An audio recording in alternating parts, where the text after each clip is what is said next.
అనారోగ్యం, ఉద్యోగం, వ్యాపారం అప్పులతో బాధపడుతున్నారా? వెంటనే జేకేఆర్ గురువు గారికి కాల్ చేసి అపాయింట్మెంట్ తీసుకోండి.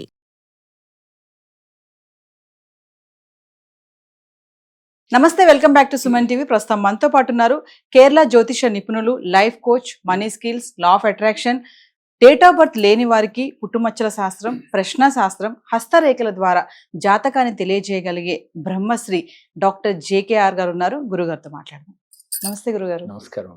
గురుగారు, ఇప్పుడు పితృదేవతలు శాంతించకపోవడం వల్ల కొంతమంది ఇళ్లలో కుటుంబ సభ్యులలో సఖ్యత ఉండదు, ఆరోగ్య సమస్యలు, ఆర్థిక సమస్యలు ఉంటాయి అంటారు కదా, ఇది ఎంతవరకు నిజమంటారు? వాస్తవంగా నిజమేరా.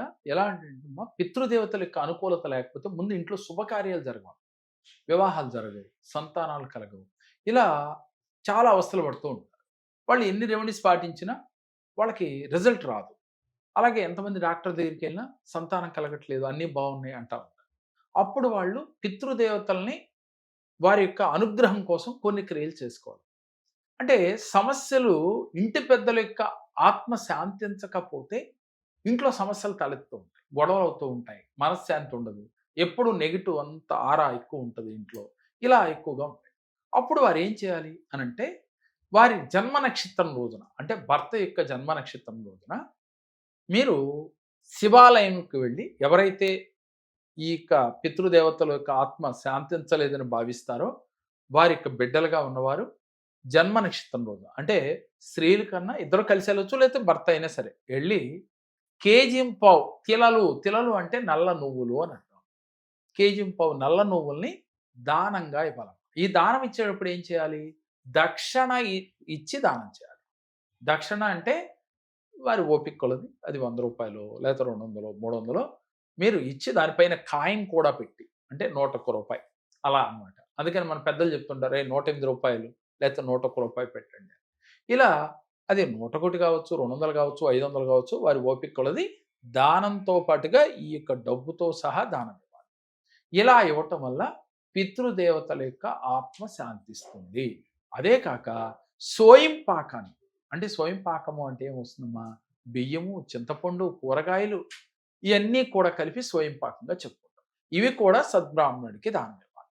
ఇలా ఎవరైతే ఇస్తారో, ఎప్పుడైతే బ్రాహ్మణోత్తముడు ఆత్మ శాంతిస్తుందో, అంటే ఈ తీసుకున్నప్పుడు అమ్మయ్య ఇవాళ నా కూరకి, నా భోజనానికి ఉన్నాయి సరిపోయినాయని ఆయన ఫీల్ అవుతాడో, పితృదేవతల యొక్క ఆత్మ శాంతిస్తుంది అని చెప్తున్నారు. దీనితో పాటుగా లేని వారి కోసం మనం ఏం చేసాం? బ్రాహ్మణోత్తముడికి దానం ఇచ్చాం. ఎందుకని? బ్రాహ్మణుల్లో భగవంతుడే కొలువై ఉంటాడు అని చెప్పి మన శాస్త్రాలు చెప్తూ ఉన్నాయి. అందువల్ల మనం అందుకనే బ్రాహ్మణుని చూడగానే ఒక్కసారి బ్రాహ్మణుడికి నమస్కారం చేయాలయ్యా అని మన పెద్దలు చెప్తూ ఉంటారు. దీనితో పాటుగా లేనివాడికి మజ్జిగ దానం. ఎందుకని? పితృదేవతల యొక్క అనుగ్రహం కలగాలి అంటేనేమో తిలలు దానం చేయాలి.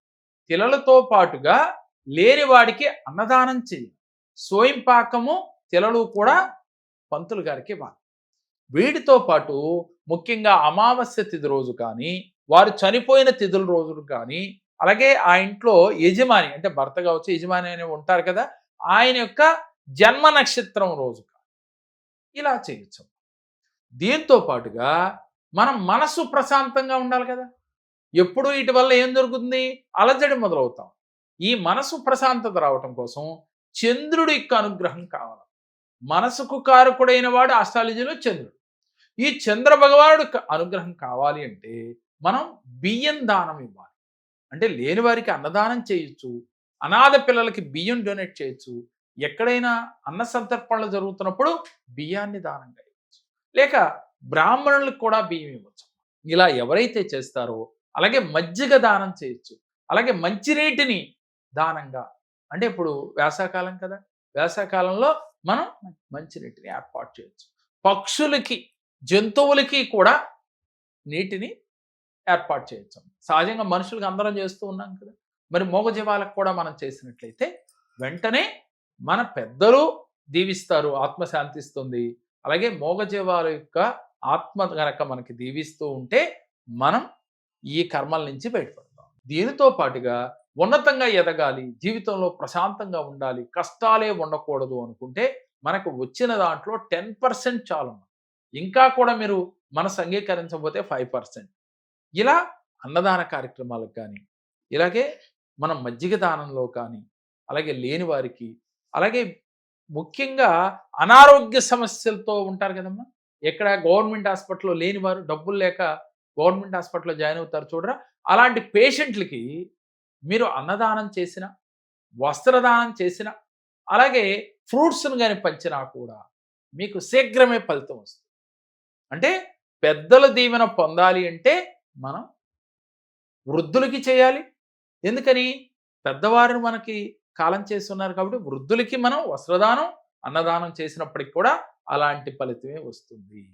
వీటితో పాటుగా ప్రతినిత్యము కూడా మనం సంకల్పం చేయాలమ్మా. ఏమని?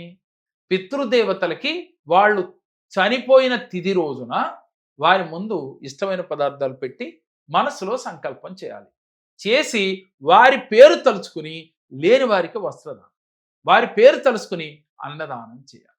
ఇలా చేసినట్లయితే సద్బ్రాహ్మణుడికి ఇందాక చెప్పినట్లుగా స్వయం పాకం ఇలా ఇస్తే ఈజీగా పితృదేవతల యొక్క అనుగ్రహం కలుగుతుంది. కలిగి మీ ఇంట్లో శుభకార్యాలు జరుగుతాయి. వీటితో పాటుగా మనం ప్రతినిత్యం చేయవలసింది ఏంటి అంటే ధ్యానం చేయాలి. మీలో భయాన్ని వదలాలి. ప్రతినిత్యం మనకేంటి, ఎవరో మాలాంటి వాళ్ళ దగ్గరికి వచ్చినప్పుడు మీకు పితృదోషం ఉందని చెప్పాం. చెప్పగానే మనిషిలో ఒక భయం ఏర్పడుతుంది. భయం ఏర్పడిపోయి అసలు నేనేం చేయాలి ఇప్పుడు అనే ఒక ఘర్షణ ఏర్పడుతుంది. ఈ ఘర్షణలో ఏమీ చేయలేక నిస్సత్తువ అయిపోతాడు. అంటే నేనేమీ చేయలేను, నాకు పితృదోషం ఉందంట, నా వల్ల ఏమీ కాదు, దీనివల్ల నేను ఎదగలేకపోతున్నాను. ముందు ఆ పదాలని పక్కన పెట్టాలి. నేను ఇలా ఉంది, దీనికి రెమెడీ చేయండి అని చెప్పాను. ఆ దోషం వల్ల నువ్వు ఎదగలేకపోతున్నావు అని చెప్పలేదు. ఆ దోషం ఉందయ్యా, దానికి రెమెడీ చెయ్యి, చేస్తే నీకు సపోర్ట్ అవుతుంది, నీ కష్టానికి తగ్గ ఫలితాన్ని అందుకుంటావు, ఇంట్లో శుభకార్యాలు జరుగుతాయని చెప్పాను. అంతేగాని నువ్వు అది చేయకపోతే జీవితంలో ఎదగలేవు అని చెప్పలేదు. అలా చెప్పకూడదు కూడా. మీరు కూడా అది నమ్మకుండా మీరు ఆ రెమెడీ చేస్తూ పాజిటివ్గా ఆలోచిస్తూ పాజిటివ్గా ఉంటూ ప్రతినిత్యము కూడా నేను ఏదైనా సాధించగలను, నేను అనుకున్న విజయాన్ని నేను దృఢ విశ్వాసంతో చేస్తాను అనే ఒక దృఢ సంకల్పం మీలో ఉండాలి. అది ఉన్ననాడు ఇలాంటి రెమెడీ చేస్తూ ఈ దృఢ సంకల్పాన్ని మీరు పెంచుకుంటూ ఎదరికెళ్తూ ఉంటే జీవితంలో ఇలాంటి కష్టాలు వచ్చినా కూడా మీరు ఈజీగా బయటపడగలుగుతారు. కష్టము రావటం కేవలం గ్రహాల యొక్క అనుకూలత లేకపోయినా, పితృదేవతల యొక్క ఆత్మ శాంతించకపోయినా, లేకపోతే వాళ్ళ ఘోషకు గురైనా కూడా మనకి కష్టాలు వస్తూ ఉంటాయని మన శాస్త్రాలు తెలియచేస్తూ ఉన్నాయి. అయితే వీటితో పాటుగా మీరు అది ఉన్నవని భయపడితే మరీ ఎక్కువ కష్టాలు వస్తాయి. నేను అదే చెప్తూ ఉంటాను, ఇది ఉంది, అమ్మో నేను ఇంకేమీ చేయలేను అనుకోవద్దు. ఉంటే ఉన్నాయి, ఏమీ కాదు, దానికి రెమెడీ చేశాను, అది క్లియర్ అయ్యింది, నేను ఇప్పుడు దృఢ విశ్వాసంతో నమ్మకంతో ముందుకు వెళుతున్నాను, నాకు ఏ సమస్య నన్ను ఇబ్బంది పెట్టదు అని మీరు ముందుకు వెళ్ళినట్లయితే వెంటనే రిజల్ట్ వస్తుంది తల్లి. చాలామంది మా దగ్గరికి వచ్చినప్పుడు వారి జాతకం చూసి చెప్పేది ఏమిటి, నాయనా నీకు ఈ సమస్య ఉంది కాబట్టి ఈ సమస్య ఉందని నువ్వు భయపడకు, భయపడితే ఇంకా వెనక్కి వెళ్ళిపోతావు, నువ్వు చేయవలసింది ఇది, ఈ రెమెడీ చేసుకో, ఈ సంకల్పం చెయ్యి, ఇలా మెడిటేషన్ చెయ్యి, ఇలా నువ్వు చేస్తే జీవితంలో నువ్వు ఉన్నతంగా ఎదుగుతావయ్యా అని వివరించడం జరుగుతుంది. అలా ఎంతోమంది మా జ్యోతిష్యానికి వచ్చి, కేరళ జ్యోతిష్యానికి విశేష ఫలితాలు పొందారు. జీవితంలో వివాహాలు లేని వారు, సంతానం కలిగిన వారు, అలాగే ఐశ్వర్యవంతులైన వారు, కోట్లు సంపాదించిన వారు ఎంతోమంది ఉన్నారు. వాళ్ళందరినీ కూడా వీడియోల రూపంలో చూపిస్తూ ఉన్నాం. ఎందుకు చూపిస్తున్నామంటే వారికి జరిగింది మరి మీలాంటి వారికి ఎందుకు జరగదు? అయితే మీలో నమ్మకం ఉండాలి, నమ్మకంతో ఆచరించాలి, ఆచరిస్తే తప్పకుండా జరుగుతుంది.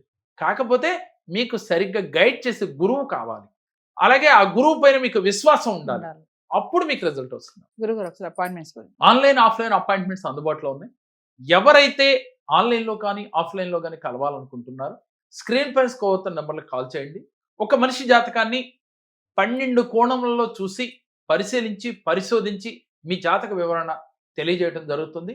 సమస్య ఎక్కడున్నా దాన్ని తెలుసుకుని దాన్ని పరిష్కార మార్గంలో మిమ్మల్ని తీసుకెళ్ళటానికి ఈ కేరళ జ్యోతిషం సిద్ధంగా ఉంది. మరి మీరు సమస్య ఉందని బాధపడకుండా ఒక్కసారి మా కేరళ జ్యోతిషాన్ని అప్రోచ్ అవ్వండి. మీ జీవితంలో అద్భుతాలు ఎందుకు రావో చూడొచ్చు. ఎప్పుడూ కూడా మనిషి తలుసుకుంటే సాధించలేనిది లేదు. సమస్య వచ్చిందని కుంగిపోకుండా ఆ సమస్యని ఎలా మనం ఈజీగా బయటికి రావాలా సమస్య నుంచి అని ఆలోచించాలి, అన్వేషించాలి, సరైన గురువుని పట్టుకోవాలి. అప్పుడు మీరు జీవితంలో విజయ పదంలో ముందుకు వెళ్తారు. నమస్కారం. ప్రేక్షకులకు నమస్కారం. నేను యూట్యూబ్ లో కేకేఆర్ గారు సార్ చూసి నా ఆర్థిక ఇబ్బందుల వల్ల కేకేఆర్ గారిని విశాఖపట్నంలో కలవడం జరిగింది. నాకు కేకేఆర్ గారు కొన్ని రెమెడీస్ చెప్పారు, అవన్నీ నేను పాటించడంతో నా ఆర్థిక ఇబ్బందులన్నీ కొంచెం తొలగిపోయాయి. కాబట్టి కేకేఆర్ గారికి మనస్ఫూర్తిగా వేల నమస్కారాలు చేస్తూ ధన్యవాదాలు తెలుపుకుంటూ సెలవు తీసుకుంటాను.